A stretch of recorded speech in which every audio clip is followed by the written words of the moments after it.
Welcome to Healing Alchemist podcast, episode number 13. Today I wanted to talk about self-mastery. It is a concept basically that describes self-control, and I've deeply learned this a few years ago, even though I can no longer say that I uphold that very well. I'm learning to get back to that place where I once was. And I'm just being honest here, but I wanted to talk about it because I feel like so many people take this concept and don't really understand it to its fullest capacity. But I've embodied it for a few months back in 2022, so I'm going to talk about my experiences there and what this really looks like and what it is. So when I was deeply in my self-mastery, it's basically a way that I knew how to master my mind, like my emotions and like triggers that would come up as well. And really that is the core of self-mastery is, sometimes we have thoughts and we say them out loud about ourselves. And sometimes they're not very kind if you're not conscious and aware of this. But when you embody self-mastery and you really have stepped into that place of being so conscious that you no longer allow yourself to speak to yourself a certain way, you're so aware of it that you don't allow anything to come out of your mouth that is negative. And I was really in this place, not just for myself, but those around me too. And I'm starting to notice myself come back into this place, which I really, really love and enjoy, by the way.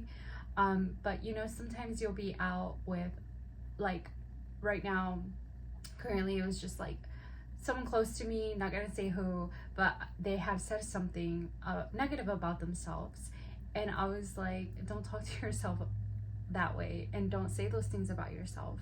And when I had a lot more people around me back then, when they would be around me and my friends or acquaintances and they would say negative things about themselves, I would be like, don't say that about yourself. So I would make them very aware of the things that they're saying out loud, because honestly, when you're talking to yourself negatively that way, you're subconsciously programming your mind to think that of yourself, whether it's like, you make a mistake and you say, I'm dumb, and that gets programmed into your mind. So our subconscious mind is really powerful, and it's kind of the place where a lot of the decisions or choices you make come from that place. So if you say, I really want to do XYZ thing, like there's a goal or something you want to try and it's like over here, but you're like, but I can't because XYZ, and maybe it's something that someone's told you, so it programmed you to think that way in your subconscious mind. And it could be as simple as like, you're not good at singing. So let's just take that as an example. Someone judged your singing once and you thought, you're very bad at singing now, but there's maybe like an audition or something that you would really like to go to, but you're not gonna go because someone told you this thing over here. And really, what people tell you can really stop you from doing what you really want to do. And I'm just here to tell you, don't let anyone stop you. And if you feel yourself having some type of resistance to this goal, right, just work and talk yourself through it. And I know it kind of sounds to some people, insane that you would talk to yourself, but your self-talk matters. It doesn't matter if other people are around or not. Whether you say something negative about yourself when someone's around or not, you need to learn to, in the moment, reprogram your mind and say, I didn't mean that. And I was really good at this a couple years ago when I would sometimes be at home. I lived on my own, and maybe I was cooking something and like I like burned myself, and I would be like in Spanish I would say like mensa, like that means dumb, or like, oh, you're so clumsy, like, sometimes I would say it out loud and sometimes I would just think it. And if I was just thinking it, I would again think it in my mind and be like, no, I didn't mean that. You're not clumsy. No, I didn't mean that. You're not dumb. So I would then tell myself, like, just rewire it in my brain, right? And I think that's so important to do. And it takes a lot of awareness and just being very conscious of the things that are coming out of your mouth, the things that you're thinking in your mind, whether you say them out loud or not, to be able to stop yourself in that moment and just rewire that thought. Again, you don't always have to say it out loud. You can just say it in your mind, because sometimes we're around people and we sometimes don't say things out loud. Sometimes we just think it in the back of our minds. And if you're aware of it and you're just like, you know, sitting around other people, you can still tell yourself that in your mind and be like, no, I'm very smart, I'm not dumb. So I just always counter what you say in a positive way. So you say I'm dumb, say I'm smart. Simple. And you know, if you think like someone once told you were bad at singing or you were trash, whatever, you want to rewire that and say I'm amazing at singing. As I practice my singing, I get better and better each and every day. And you can just tell yourself those things as you practice and get that courage to go somewhere. So that's an example of one way to kind of self-master your mind, your thoughts. For me personally, it would work very well, and I would always tell people around me. And, you know, I stopped for a little bit because I myself went through this phase of depression, and, you know, that did not feel good whatsoever. But I'm slowly getting out of it, and again, going through my own emotions and things. I'm not a perfect human, and I had circumstances that led me there, but you know, I'm one to grow from these experiences and know that at the end of the day, I'm gonna be okay. Like, regardless, I'm gonna be okay. And I'm just back in that mindset of thinking good thoughts about myself and those around me, and making sure that I'm also guiding those around me to think good thoughts about themselves. So that's one way. Another way is emotions. And this came up for me a lot in 2022. There was someone in my energy that would trigger me a lot, that would make me feel like I wasn't worthy in a way. So this person made me realize how triggers can really make you act out, and how you can really have self-control, because I had very good self-control for a while, okay? I realized that what was keeping me in my self-control was my meditations, my yoga, and, you know, my prayers back then. I actually didn't pray as much as I do now, but definitely it was still holding me, grounding me, and grounding my emotions that would come up when I had triggers. So this person would intentionally play mind games with me and, you know, say they were attempting to make me jealous, right? So that was their goal.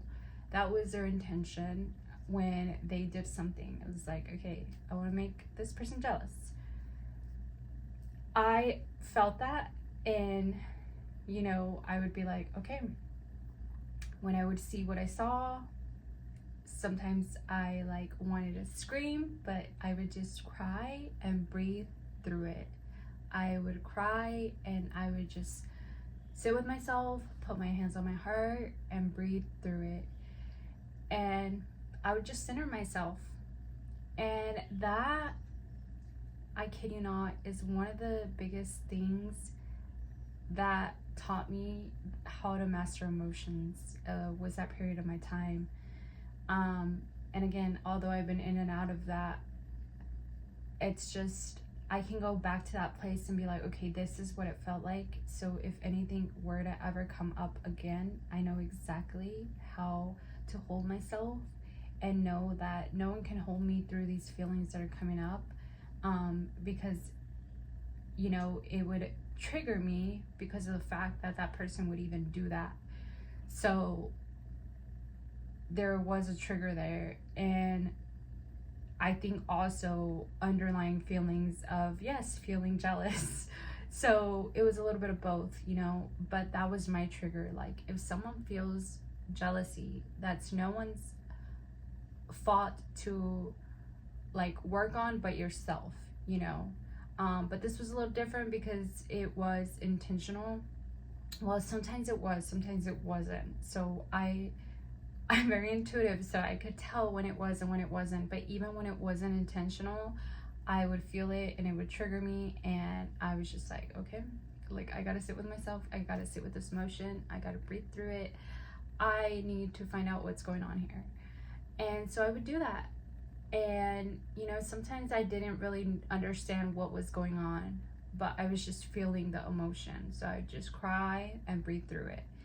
And that really is self-mastery, and also allowing yourself to feel those emotions regardless of what it is, but not letting it consume you. So after I would hold myself and just cry and allow myself to breathe through these things that I was feeling, I would then like go back to whatever I was doing. You know, sometimes it was like, okay, I was in the middle of cleaning, I was in the middle of cooking or something, and you know, I would just be like, okay, like, I took those 5 to 10 minutes and now I'm centered, I'm back, I'm okay. And you know, the only person that can work through these emotions is me.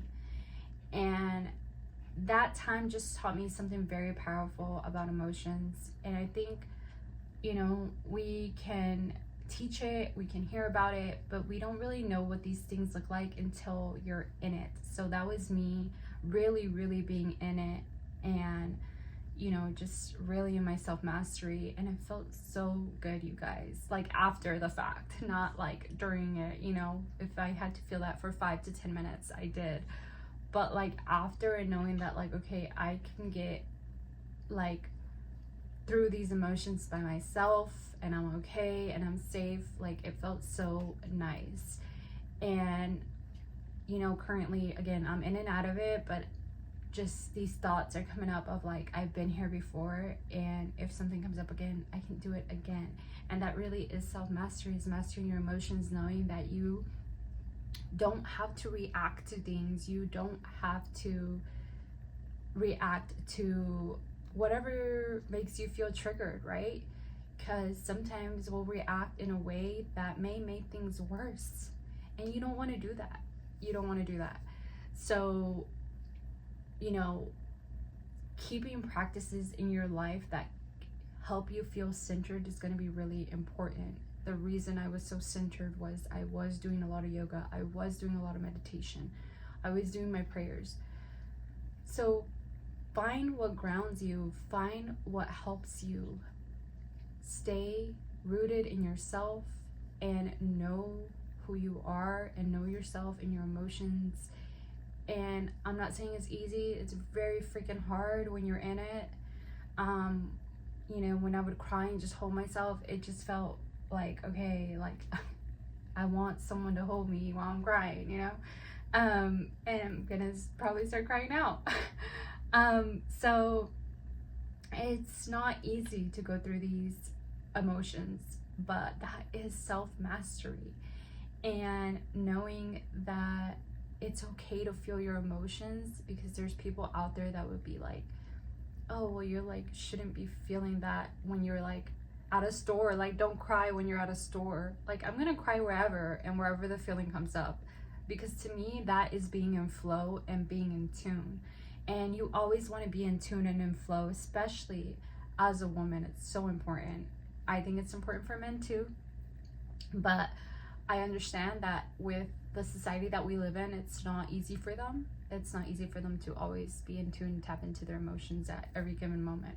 But for women, it definitely should come a lot more easier, and you should be okay with that, because of the fact that it's just a part of nature and what we are. So I think if you are struggling with mindset, emotion work, maybe get into some practices like meditation, grounding sounds, or yoga can really help you work through these things. And I think consciously you'll be a lot more conscious of like things that may come up, whether that's thoughts, whether that's emotions, and just knowing the importance of allowing yourself to feel things as well, because that is, to me, a part of self-mastery, is being in flow and not suppressing your emotions. You know, the other day, literally just this past week, I was feeling all kinds of emotions. So one day I cried because I was in a bit of pain. I'm currently going through some medical things, and I was in a bit of pain, so I cried. And then the next day, or I don't know if it was the same day, like hours later, I cried because I was feeling so much love from the divine, and specifically Archangel Michael, and feeling Archangel Michael's love for me. And so I just started to cry. And then a couple days later, I cried of some sadness, you know, something normal that I'm going through with the medical stuff coming up, and just looking at where I am now in my past, it made me cry of sadness, just because I really miss being on my own. But it's okay, you know, I'm human, and we all make mistakes, and I always hold myself accountable through it all. So I always look at the lessons, I always look at what I could have done better, I always look at where the red flags were, you know, with all kinds of people around me. And yeah, so I think just being in flow is really important, because, you know, one day you may feel good, one day not so good, but it's okay. Like, it's the flow of life. Like, there's duality here, and that's okay. But you can always create your own heaven on earth, and know that you can do that through self-mastery. So that is a little bit of what I wanted to talk about today. If you have any questions on this, please let me know. Thank you for watching, and thank you for listening as well. I appreciate you. And if you'd like to subscribe to my channel, definitely go ahead and subscribe if you're not already subscribed. And like and comment below what your thoughts are, or again, if you have any questions or comments. Okay, I love y'all so much. I will see you on my next podcast or Reiki video, whatever's next. Bye.